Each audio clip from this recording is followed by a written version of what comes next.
I thought, so this is the panel you've all been waiting for. AI and governance.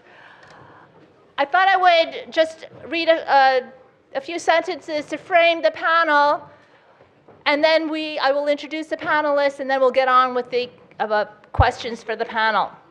And I will leave time for questions from the audience. AI technology already pervades our daily lives. It is used in movie recommendations, targeted advertising, face recognition, and sentiment analysis. More and more, we will see its use in systems that will be making decisions about people with life and societal consequences. For example, diagnosing disease, driving our cars, delivering our packages, determining bail, and detecting terrorists. While the success of AI technology and its astonishing applications are incredibly exciting, its very ubiquity gives us good reason to pause. Should AI be regulated? If so, what would it look like? Who should be involved in specifying the rules and enforcing them? This session will address these fundamental questions. So panelists, are you ready? On my far left is Ronaldo Lemos. He is a Brazilian academic, lawyer, and commentator on intellectual property, technology, and culture. Their bios in your pamphlet, so I'm not going to read the whole paragraph. So Ronaldo Lemos has a JD from the University of Sao Paulo Law School, a Master's of Laws degree from Harvard Law School, and a Doctor of Law from University of Sao Paulo. Next, we have Eric Talley. He is the Isidore and Sybil Solbacher Professor of Law and co-director of the Milstein Center for Global Markets and Corporate Ownership here at Columbia University. He's an expert in the intersection of corporate law, governance, and finance. He holds a JD from Stanford University, a PhD in economics from Stanford University, and BA degrees in economics and political science from the University of California, San Diego. Next, we have Joanne Stonier. She is the Chief Data Officer for MasterCard, in charge of all of MasterCard's information assets, ensuring the availability, quality, accuracy of data for innovation, while balancing the use of data with risks. Her position is global. She's had many previous positions, including at MasterCard. She holds a JD from St. John's University in Queens and a BS from St. Francis College. And finally, we have Daniela Roos. Daniela Roos is a personal friend of mine, so I'm really glad that she was able to make it. She is the Andrew and Erna Viterbi Professor of Electrical Engineering and Computer Science and Director of the Computer Science and Artificial Intelligence Laboratory at MIT. Daniela is very well known for being a world's leader in robotics and AI. She earned her PhD in computer science from Cornell University and has many academic accolades I won't enumerate. So, okay, now I'm going to sit down and ask questions. Oh, now you can't hear me as well. Can you hear me? Yes. All right. Okay, so I thought we would start with just framing where we are in terms of technology, where we're going, and then start asking the questions about regulation. Does it even make sense to regulate, and what would regulation look like? And what would governance more generally look like for AI? So naturally, I want to start with Daniela, who is, as I mentioned, one of the world's experts in AI and robotics. So Daniela, I thought for the purposes of level setting for the audience, it would be good if you were to explain the current capabilities and limitations of AI and data science technologies, and then expound on where's the technology going? What are some trends for which maybe we can get ahead of in terms of governance? Hello, everyone. Thank you for inviting me to be on this panel, Jeanette. I am so excited to be here to tell you about AI. And I would like to take you 20 years ago. So think about where you were 20 years ago in the state of the world. So 20 years ago, The idea that we would have pervasive computing was a pipe dream that belonged to a number of dreamers in computer science. But 20 short years later, we depend so much on computation, we don't even notice it around us. And I believe we're about to experience an equally profound change in our lives, only this time it will be AI technologies supporting us with cognitive work in the future, and robotic technologies supporting us with physical work in the future. The potential is amazing. In the future, you can imagine no more car accidents. You can imagine personalized healthcare with better engineered medicine, better monitoring and personalized treatment of disease. You can imagine better transportation of goods with lesser impact on the environment. You can imagine keeping our information private and safe. You can imagine really offloading routine tasks to machines and allowing people more time to focus on applying expertise and critical thinking. So these possibilities are being opened up by the field of artificial intelligence. And AI is a very broad term. But really, when people talk about AI, they usually mean three different things that are subfields of computer science. So they mean artificial intelligence, which is about making machines with human-like characteristics in how they see, how they communicate, how they move, even how they learn. And then there's robotics, which puts computation in motion. And there's machine learning, which cuts across both AI and robotics. And at least today, it's about using data to make predictions and to find patterns. And together, these technologies are set to provide huge impact. And in particular, every field that has data is likely to benefit. But we kind of have to keep perspective onto what machines can and cannot do. So with data, machines are really good at looking at vast amount of data and finding patterns much better than we can with our naked eyes. And I just want to give you a quick example from medicine, because many of us can relate to healthcare examples. If you think about radiologists, today, machines can look at more radiologies in a day than a radiologist would see in a lifetime. And in a recent study, when machines and people were given scans of lymph nodes and were asked to classify them as cancer or not cancer, the error of the machine was 7.5% as compared to the human error at 3.5%. But when they worked together, the humans and machines achieved 80% improvement. And that is because machines are better at some things and humans are better at other things. Now, the potential for these kinds of technologies is huge. Today, it's mostly the advanced hospital centers in the world that use these techniques. But in the future, imagine a future where every doctor has access to these technologies. Every doctor has access to the latest advances in natural language understanding and the latest advances in pattern recognition enabled by machine learning. These doctors will be able to provide their patients with personalized care in real time, taking advantage of the latest and greatest studies, even if the doctor doesn't read those studies. But this doesn't mean that today's technologies can solve anything and everything. In fact, there are significant limitations to what machine learning can do today for us. And these limitations pertain to the fact that most machine learning engines require massive data sets to train. Not only that, but these data sets have to be labeled by people. So if you work in a field where you have millions and millions of data points that people painstakingly in crowdsourced settings can sit and label, then you can train a machine learning engine to do what it's supposed to do. And these machine learning engines are huge computations. Also, when machine learning engines provide an answer for you, the answer does not come with an explanation. You have no idea what the machine said, what it said. You can look at other examples and you can say, yes, it seems reasonable, but we have no idea whether in the future we will have the same good result.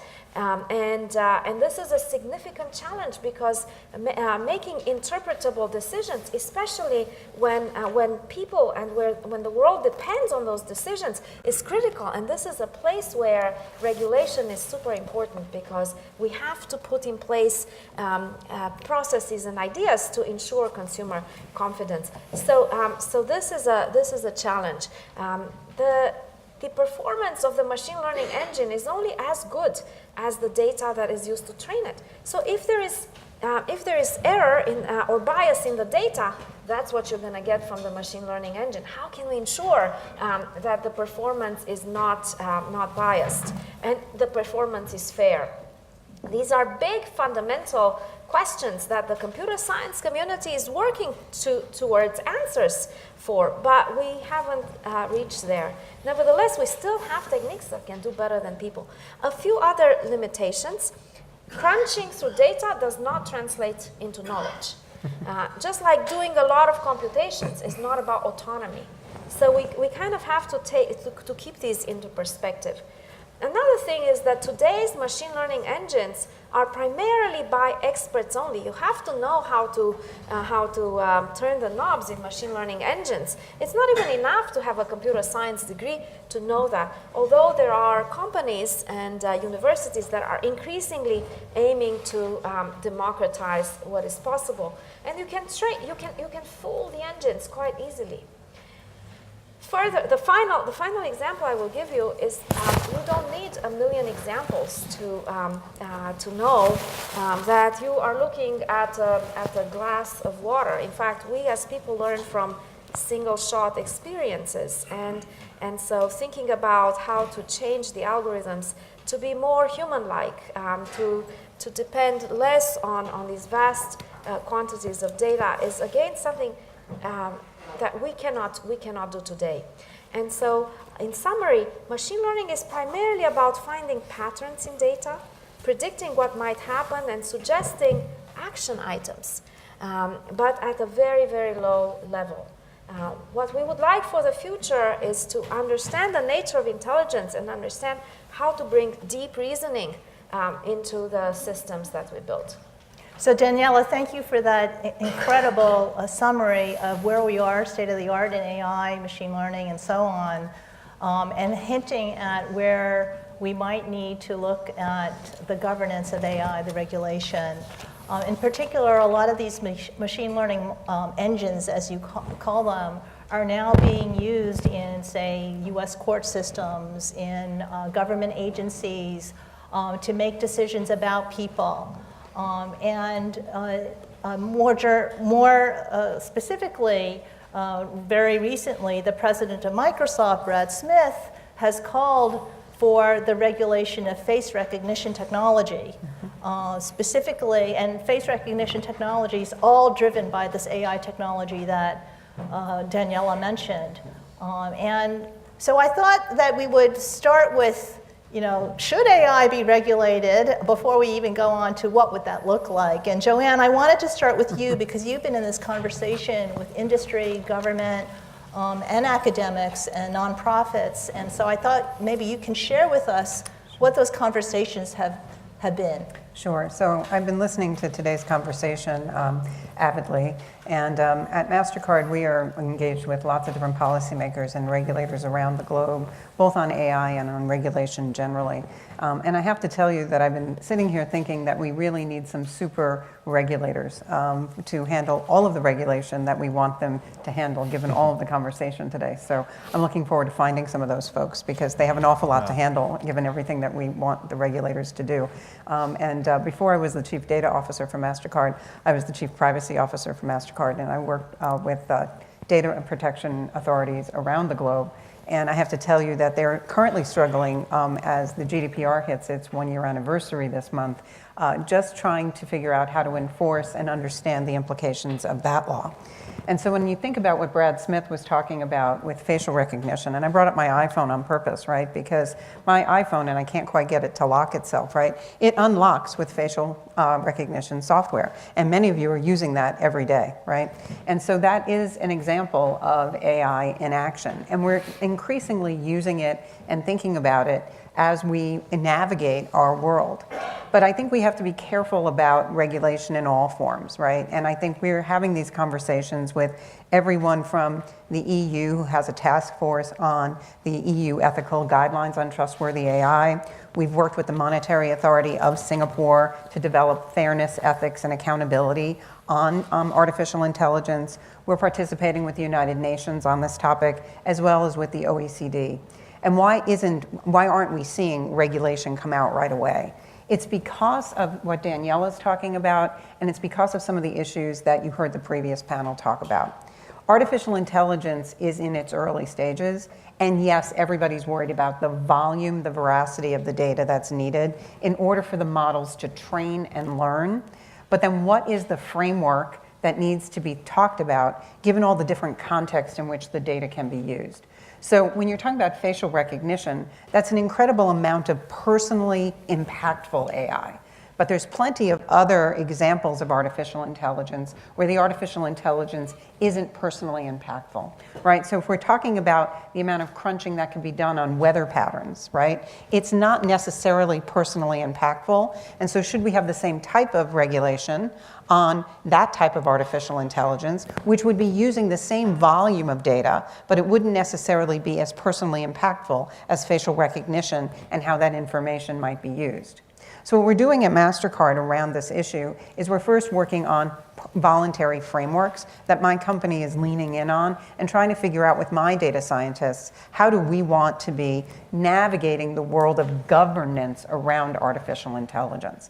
And so you have to really break down some of the processes that Niejelow was really doing a great job of explaining. So first there is the training data.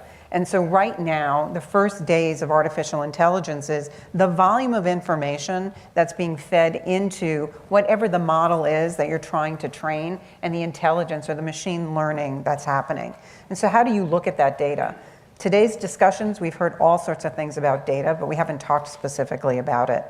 Accuracy of information, veracity of information, lineage of information, are all the things you're feeding in. So it's one thing when you're feeding in images, but is the data you're feeding, we do a lot around fraud and safety and security, right? When you think about the payments that go through our systems every minute of every day, we're trying to spot what are the valid payments, what are the fake payments, what's valid data, what's invalid data. That becomes super important as we're trying to train our models. So we need to make sure that the data we're training is accurate information.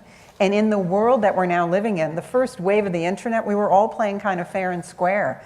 And what we're learning now is not everybody's playing fair and square anymore, and especially the bad guys. They're getting really good at feeding in fake data, inaccurate information that looks awfully accurate, that looks like it's coming from legitimate users on our system, legitimate transactors. And we have to get really good at spotting what's real and not real.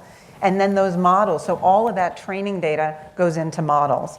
Daniela was trying to give you a sense of then what do you do once it's in the box and the box is learning?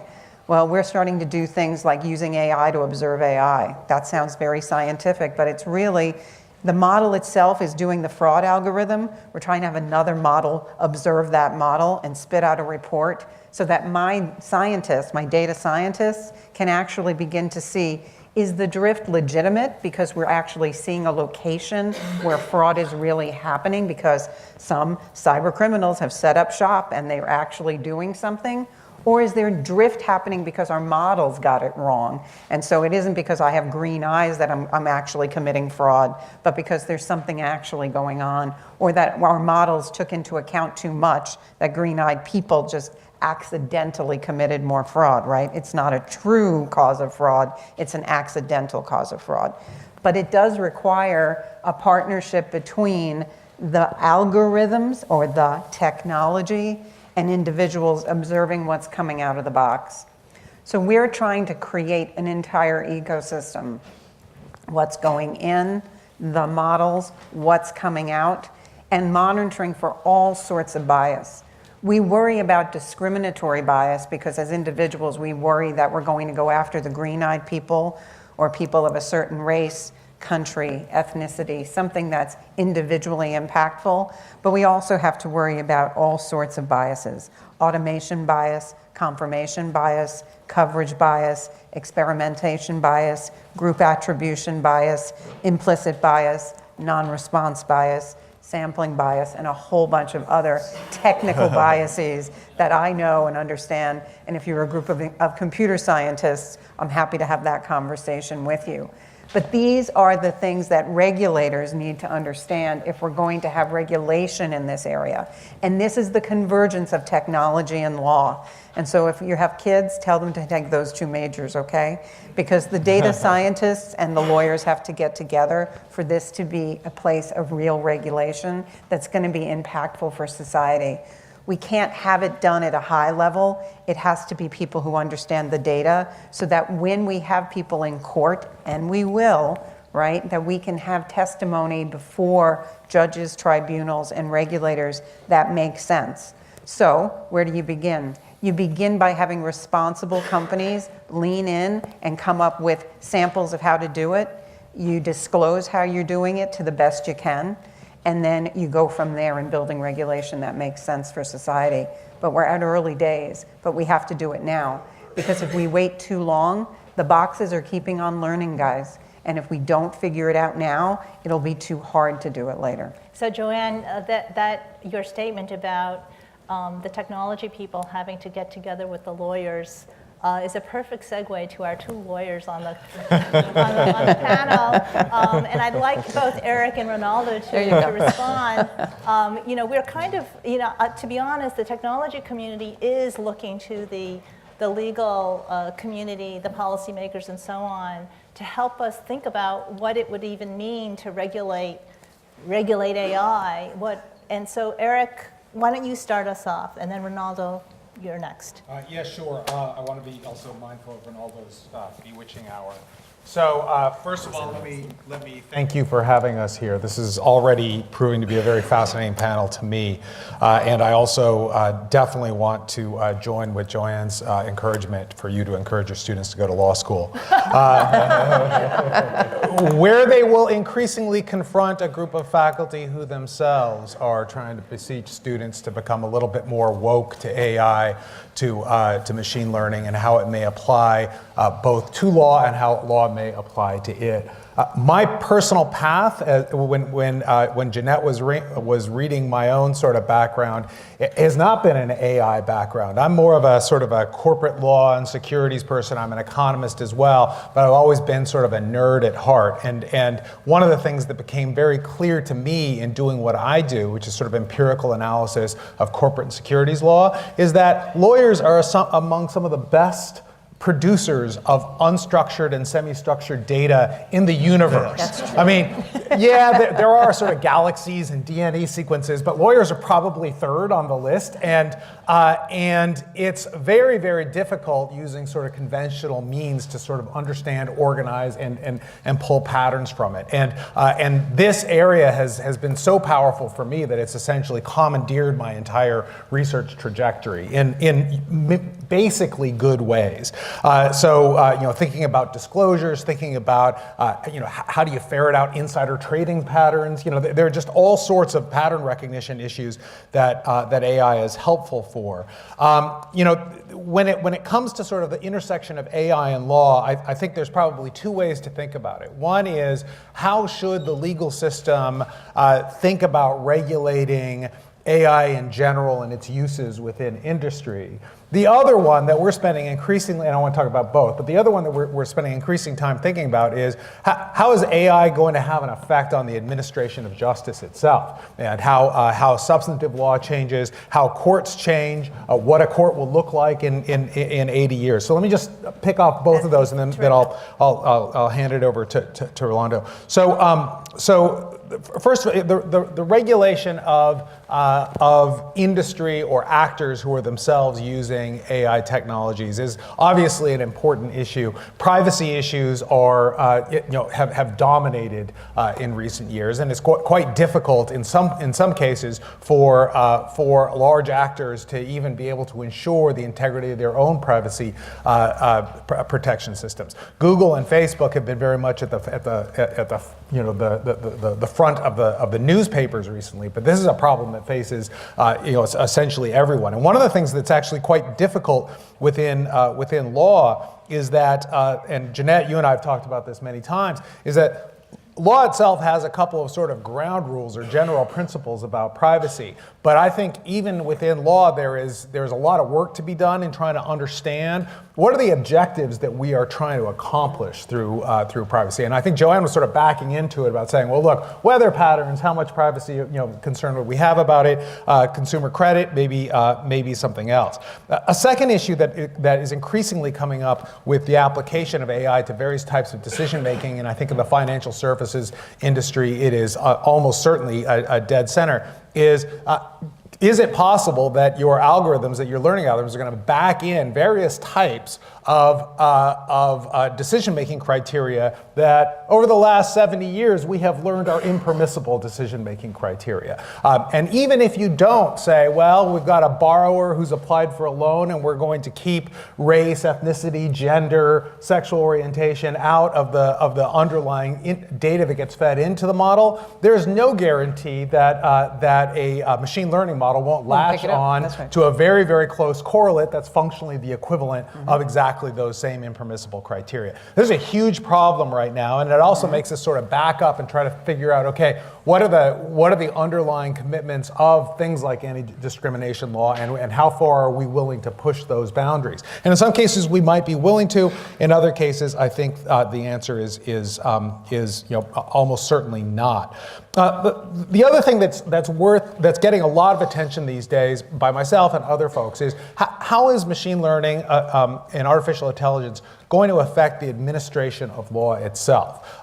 There are all sorts of folks out there within industry and amongst academics who are proclaiming, and by the way, I'm a fanboy of AI, but I worry a little bit about this, that the court of tomorrow will consist of essentially no humans whatsoever, and that all we have to do is the defendant? Maybe, yeah. So all we have to do is sort of figure out what the patterns are within our current judicial system. A computer's going to recognize that far better than a jury or a judge, and it'll be very fair. So let me just advise a little bit of caution about this, and I think this is one of the discussions that computer engineers and legal scholars and lawyers need to have with one another. There is a sense, it's a fable, by the way, but there's a sense that even my first-year law students have on the first day of law school, that the law consists of what is essentially an engineering system. It's a whole bunch of rules. They're very complex, so it's going to take 3 years and $210,000 to learn all of those rules. But once you have mastered those rules, you have mastered the law. And almost every one of my first years comes in, and this is their view of what the law is. And they could not be more wrong, all right? And the problem is a very, very smart computer scientist who says, I'm going to tackle law, they're smart, but they're probably going to think of it in the same way. And here's part of the problem with that. First of all, any set of rules is going to be woefully either over-inclusive or under-inclusive. In any system of rules that you try to set up, you're not going to be able to identify a unique outcome. Sometimes the rules are contradictory. Sometimes they leave too many things on the table, and then something else is going to have to make up a decision. Second, the legitimacy of law hinges not only on consistency, but on some other stuff too, all right? The application of some set of legal standards has to make sense from a policy, from a normative perspective, and those normative perspectives aren't necessarily static, non-moving targets. They can change over time, and law has sort of built in within its own circuits the ability to adapt to a changing set of commitments of what is and isn't important. And it's not going to be particularly helpful to say, well, I've analyzed all of the outcomes since 1950 to be able to predict what's going to happen next year if, in fact, something changes in our normative commitments. And you think about some of the most important cases that we celebrate today, right? Marbury versus Madison, or Brown versus Board of Education, or Gideon versus Wainwright. These cases are important because they broke with a pattern, because they ended up pushing in a direction we didn't really think about, and then suddenly, oh, that makes sense. I might be able to rationalize it against some of the previous cases, but maybe not. And then I guess the final thing that I'll just put a little plug in and come back to this is that as AI penetrates our everyday lives, and it will and it is, it's also going to affect the way that we think about how we want to structure law. So I've been working with a group of people here at Columbia on how to think about automobile liability in a, this is going to sound like a boring movie trailer, in a world where there are autonomous vehicles and humans interacting with one another. All right. In some ways, the engineering problem is easiest if the only thing you got out there are AVs. But if it's autonomous human interaction, which quite frankly is here to stay because there are always going to be bicyclists and there are always going to be pedestrians, this turns out to be a very hard problem, and it forces us, without going into excruciating detail, to rethink how do we think about negligence law, products liability, various types of products regulation, and how do they interact with one another. Is almost certainly going to be the case that the model that's developed since the advent of the automobile is going to have to undergo fairly dramatic and rapid change over the next 30 years. And there are a whole bunch of people, including myself, who are trying to think through some of that stuff. This is great, Eric, and we will return to some of that later, and Danielle actually wants to comment on your remarks, but Ronaldo has a full hard stop, so I want Ronaldo to comment on what you've heard so far and your take on sort of regulation of AI. Sure. Thank you, Jeanette. Can you hear me? Yes. Okay. So since you mentioned my affiliation with Harvard, I have to say that I'm a professor here at Columbia. Okay. I'm a visiting professor. And the name of my course is precisely Technology Policy in the Developing World. So basically, one of my tasks is how do you translate these debates into the context of the developing world, because they change completely. So I have like three very quick examples that I think can show a little bit how AI is not a problem for the future of the developing world, but is also something that we have to deal right now. So the first one, the state of São Paulo, Brazil's richest state, has been using chatbots to automate its interface with the citizens. And it's great because it's actually very efficient. And you go to one of the state's websites, there's this little guy over there. It's a chatbot. It answers your questions super fast. And a lot of people don't actually realize they are interacting with a machine. And the other thing is, how is that data governed? What sorts of stacks are actually being used there? And of course, this is great for the government because it saves a lot of costs and it's going to spread very fast. But I don't think we have talked a lot about governance yet. So this is going to caught like wildfire, but it's something that the conversation about governance maybe will happen only after the fact. So that's the first point. Second point is that in the developing world, the problem sometimes is not huge amounts of data, but it's the absolute lack of data. There are so many blind spots regarding certain types of population. Data is like missing regarding so many different things that actually makes the AI stack imperfect. That's right. So one example is maps. Take for instance a city like Rio de Janeiro, in which a lot of people live in shanty towns. If you go to Google Maps right now, you look at some of those areas and you see like a park or a green area, and you say, great, there's a park here. There is not. There's like 1 million people living there, you know? And there are like streets, and there are like supermarkets and shops and so on. So AI is built on top of a very complex stack. And if you don't have the underlying elements of that stack, you're going to have a lot of dysfunctionality. The third thing that I would like to mention is about deep fakes. So you can use AI right now to create very perfect forgeries. You can create video, you can create the images of politicians, and this is something that will put a lot of pressure in these discussions we were having here regarding manipulation and elections and so on. So Brazil is coming out of a very complex election process in which there was a lot of automation happening. Our institute in Brazil published a paper demonstrating what types of automation was happening in Brazil. And Brazil is very funny because we always do the wrong things first before everybody else. So in Brazil, I would dare to say that we had the first deep fake case in an election.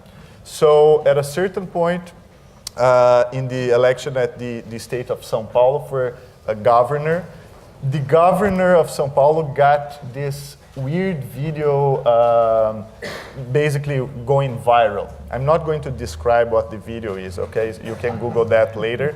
But it's something that puts him in a very complicated situation. And the video is not clear, so it's very hard to see who is the person in that video or not. And I've read 2 different expert reports, one of them claiming the video was true, and the other one claiming that the video was clearly a deep fake manipulation for a lot of reasons. If you ask me whether it was true or not, my answer is I don't know. The fact that deep fakes exist make me in a position in which I have to doubt, and I don't have any clue whatsoever about whether that video was true or not. So my point is, for AI to go forward, it will have also implications regarding elections, media manipulation, and so on. So how do you approach AI governance? In my view, I come from many years of work in internet governance, and the approach that I think Brazil put forward, and I think it's a successful one, it's a multi-stakeholder approach. So if you leave this just for the state to regulate, it's not going to be effective. You have to build a coalition that involves the private sector, the scientific community, non-governmental organizations, and the government, and they all have to talk to each other to come up with a solution. If you leave this just for your typical bureaucrat regulator, it's not going to work, it's not going to be effective. So that's a little bit of my take. Good, thank you, Ronald. That was fascinating. We did want to talk about developing countries versus the developed world, so I'm glad you brought up those points. Now, Daniela has been chomping at the bit to respond to some of the comments made, so Daniela. Well, I'm actually very excited to see that at MIT we have very similar approaches, and so these partnerships and alliances you're talking about for Brazil are exactly essential for moving forward. So here are some observations. If you put a machine in a decision-making process, you really have to have a set of tests that ensure that you understand the performance of the machine. So everything that has AI in a critical decision-making path requires a kind of a test. Think about it as kind of a driver's license-like test. So if you bring the program into the system, check the program out, just like you check the skills of the driver. And I think, so at MIT we have an institute for policy and privacy. It's called IPRI. And our thinking is that there are certain generic attributes that you would like to test your system along. And the specific questions you ask in the context of these attributes varies across industry, but the attributes are the same. So one of the attributes is explainability and interpretability. So if the system denied a loan, why? Or if the self-driving car had an accident, why? If there was a diagnosis in healthcare or somebody was denied bail. Why? So this is the first one, explainability and interpretability of the decision. The second one is on privacy. So if you need data to tune your system, how do you ensure that those who provide the data for the greater good actually are protected? And how do you ensure there's no bias? How do you ensure there's fairness? And how do you ensure there is clean data provenance? So these generic attributes can be instantiated in each industry, and so maybe creating the correct driver's license-like tests is a way to go. Another important observation is that there should be a close interaction between those who understand the technology and those who understand the policy and are responsible for policy, because in many cases the technology can produce some solutions. In fact, we in computer science often feel that we have created this big mess by enabling a lot of data to be used around us. And we ask ourselves, what can we do to get us outside of this mess? And there are technological solutions. People in computer science are working on differential privacy to ensure that if somebody provides data for the greater good, that data is, or the identity of the person is protected. We are developing something called homomorphic encryption, which is a mouthful, but this says that in the future, we will be able to compute on encrypted data. And so if only you can detect your data, you can decrypt your data, you can provide all of that for the greater good without worrying about your own privacy and security. There are also people working on secure multi-party computation where people could aggregate together to do something without revealing anything personal. So this is another important thread. And the third thing I would say is that if we get the technology right, some of the problems might go away. So in particular, because I work a lot on self-driving cars, I'm just compelled to have to tell you that the day when we have perception and control that are really accurate for autonomous vehicles will be a day with no accidents, because the car will have access to information way outside of our perception domain, and will just know ahead of time what to do, and will be able to not have to choose whether to kill one person or another person depending on how to veer off. Now that day is not here yet. But we're working towards it. Yeah, I feel like after you were talking about the privacy-preserving technologies, which I just taught a course on those technologies, I felt like there was going to be a however from the legal and policy world. We technologists love to invent technology and solve things with technology, but there's usually a however. Yeah. So I would like to hear from the others if there is such a however, and also, Eric, if you want to go back to the autonomous vehicle accident law example, Daniela queued you up for that. So, Joanne, do you want to comment? I'm in such a duality on this because that's why you're sitting in the middle. I got that. We use a lot of these technologies as well. We use homomorphic encryption. We use differentiated privacy. I think one of the things that I really want to get across is that responsible actors start with very basic, really good information practices, right? And we haven't really talked about that much, but I mean, we've talked about what are some of the practices, but you have to have really good information practices to even be dabbling in any of these businesses, right? And so I hear all of this, but I think every single one of these things has its limitations, right? And we're talking about them in the hands of very responsible companies and organizations, academic institutions, and when they're being used for good, right? Then you wind up in a place where they can advance innovation, and we're trying to do things in the right way, trying to put, at MasterCard, we always talk about putting the individual at the center of the narrative, right?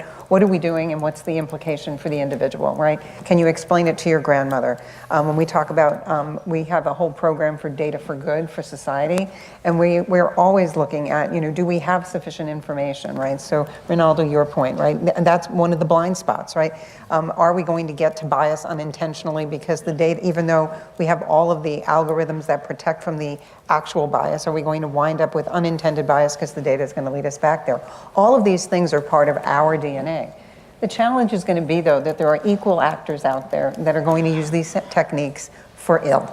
And we know that because we are constantly monitoring our network for the bad actors trying to get in, right? There's incursions happening right now at MasterCard. We have a center that's magnificent to watch as we watch all the bad incursions trying to get into our network over and over again on any given day.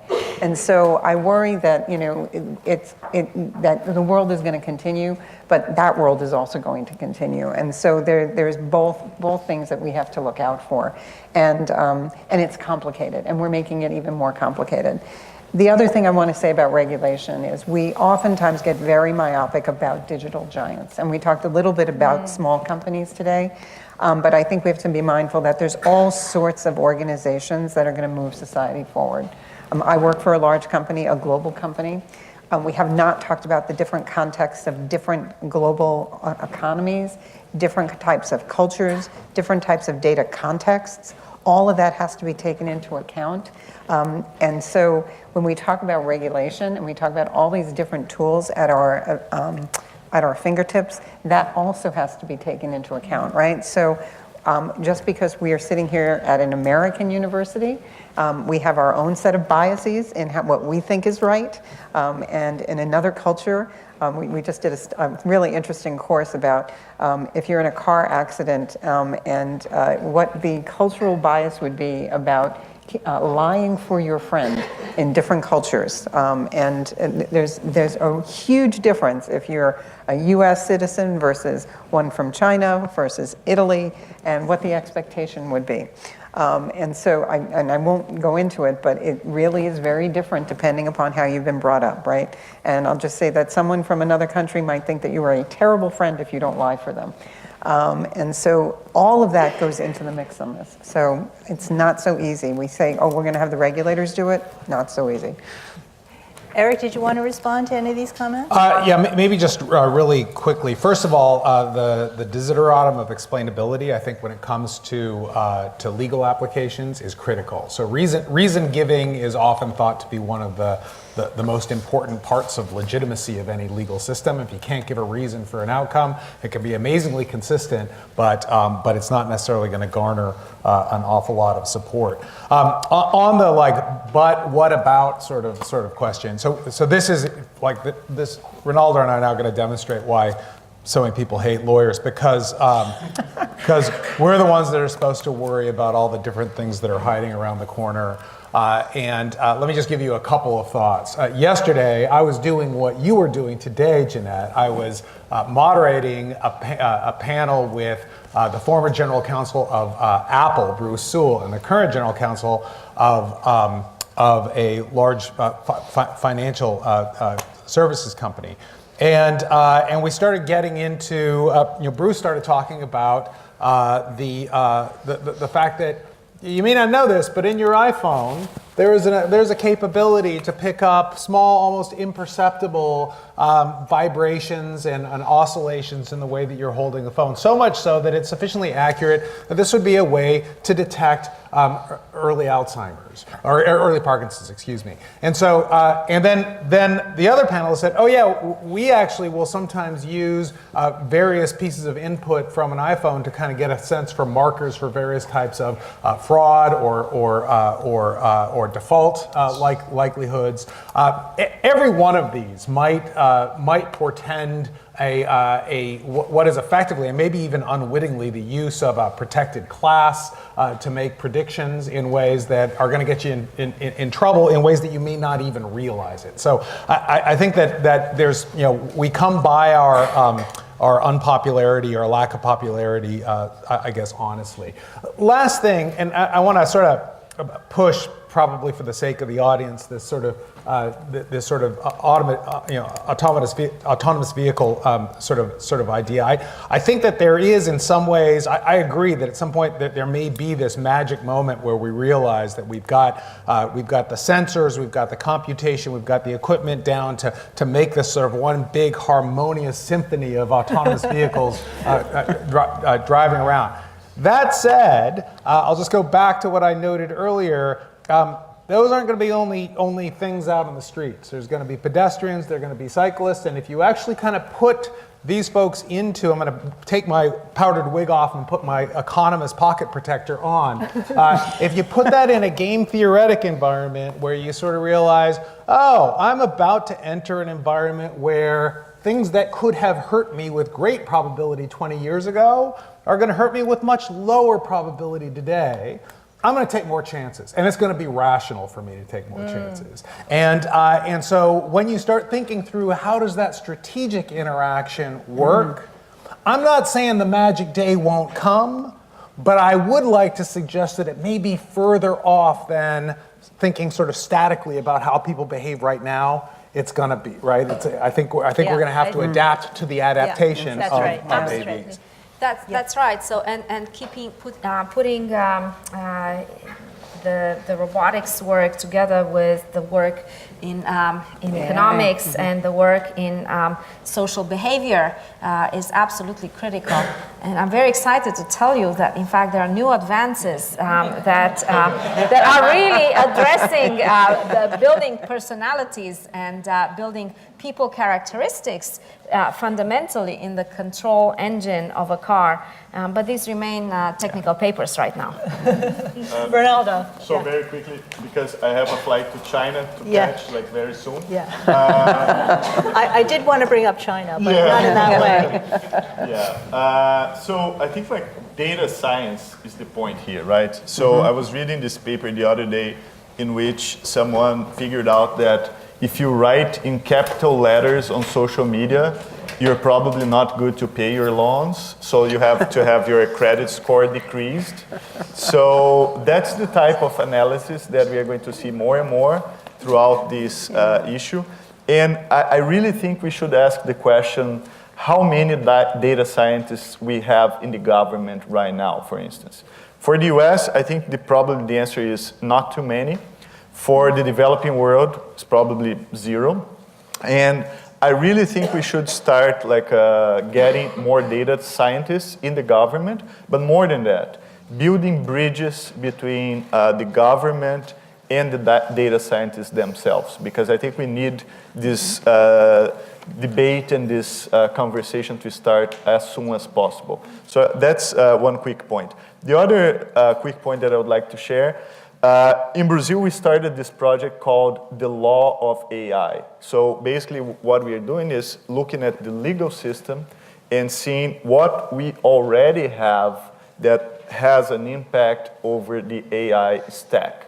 So what is it that regulates the cloud? What is it that regulates explainability, the outcomes, consumer protection? So without having to change the law at all, just when you put all these different pieces of the law together and you already see what is the corpus of the law that applies to AI, I think this is very helpful. And because the AI stack is very complex, you will see that the legal norms that we will apply to that is actually there, it's very complex too. So knowing that, I think, is also a starting point to basically asking the question, is there something else that we need? Is there something that we need to get rid of? So having that in mind, I think that helps quite a lot also to think about the governance of AI. I wanted to, I do want to save time for questions from the audience, but there is one topic I wanted to touch, especially because this is about global digital forum. And this has to do with AI in China versus AI in the US. So I think, again, I'm going to turn to my world's expert in AI and robotics to give us a grounding in terms of technology, state of the art in China versus the US. Do you have a position on that, Daniela? Yes, I do. I've been going to China for a number of years, and I am just so impressed by the rapid development in China, by the limitless, infinite quantity of money, by the ambition and agility with which things get done. If you haven't seen Kai-Fu Lee's book, AI Superpowers, I recommend it to you. And So we see great development in China. We see huge resources. Data, too. In data, so yes, I'm getting to that. We see huge resources. We see the government declaring that by 2020, China will catch up. By 2025, China will get ahead. And by 2030, China will be a leader. And China has excellent track record of delivering on these top-level aspirations. We see government support, and we see much less regulation and much less concern for some of the things we care about. We see a lot of data, and we see that, so, and at least with today's techniques, better data or more data means better trained product, which means more customers, which means more revenue, which means more engineers, and the cycle goes on and on. And so, so these are very interesting things to keep in perspective as we think about how we move in the space relative to China.